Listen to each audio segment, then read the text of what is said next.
పురుషులైన మీరు మాత్రమే వెళ్ళి యెహోవాను సేవించుడి.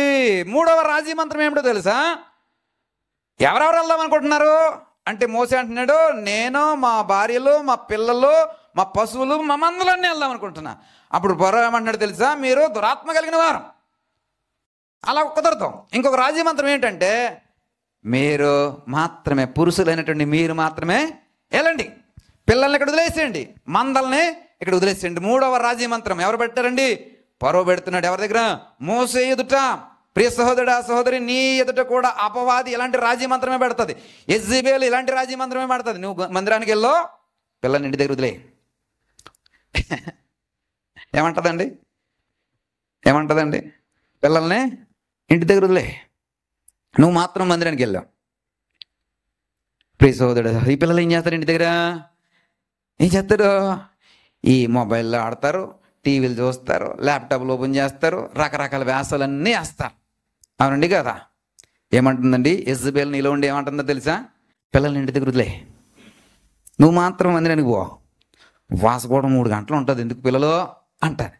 ఆల్ నైట్ ప్రేయరు రాత్రి అంతా ఉండాలి, నిద్ర ఉండదు.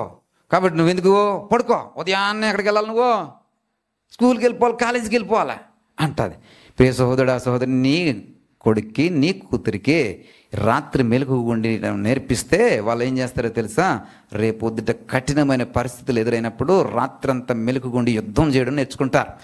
రాత్రంతా మెలకుగుండి, నాకు ఆల్ నైట్ ప్రేయర్ నేర్పించింది, రాత్రంతా మెలకుగా ఉండడం నేర్పించింది, కాబట్టి నేను మెలకుగా ఉంటాను. ప్రియ సహోదరుడా సహోదరి, ఊరు వెళ్ళవలసి వస్తుంది. అక్కడ బస్ చేయడానికి ఆ సౌకర్యాలు ఉండకపోవచ్చు. ఆ ఇంటర్వ్యూస్ 1 రోజు కాదు 2 రోజులు అవ్వచ్చు. లేకపోతే ఆ చేస్తున్నటువంటి ప్రయత్నము వెళ్ళిన రోజే జరగకపోవచ్చు. అప్పుడు ఏం చేయాలా? బస చేయాలా? అని బస చేయడానికి సదుపాయాలు ఉండకపోవచ్చు.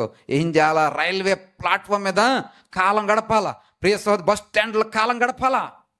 అలాంటి పరిస్థితులు నీ బిడ్డలు చూడవలసి వస్తే, అమ్మా నేను వచ్చేస్తున్నాను, బస్సు ఎక్కి అనకూడదు. ఏమనాలా? నేను సాధించి వస్తున్నాను, ఈ రాత్రికి ఇక్కడే ఉండి రేపు అది చూసుకుని వస్తాను అనాలా. ప్రియ సహోదరుడా, అలా ఉండాలంటే ఏం చేయాలి? నీ పిల్లలకు కూడా తీసుకురండి. పరో రాజీ మంత్రం పెట్టాడు, యెజెబెల్ నీకు రాజీ మంత్రం పెడుతుంది. యెజెబెల్ ఆత్మ నీలో రాజీ మంత్రం పెడుతుంది. ప్రార్థనకి రావద్దు, నువ్వు మాత్రం వెళ్ళు. ఏమంటుందంటే, గుడికి నువ్వు మాత్రం వెళ్ళు, ఆల్ నైట్కి నువ్వు మాత్రం వెళ్ళు, ఉపవాస ప్రార్థన నువ్వు మాత్రం వెళ్ళు. నీ పిల్లలు మాత్రం. మోసే ఒప్పుకున్నాడా? ఒప్పుకోలేదు ప్రియ సహోదరుడా సహోదరి. కానీ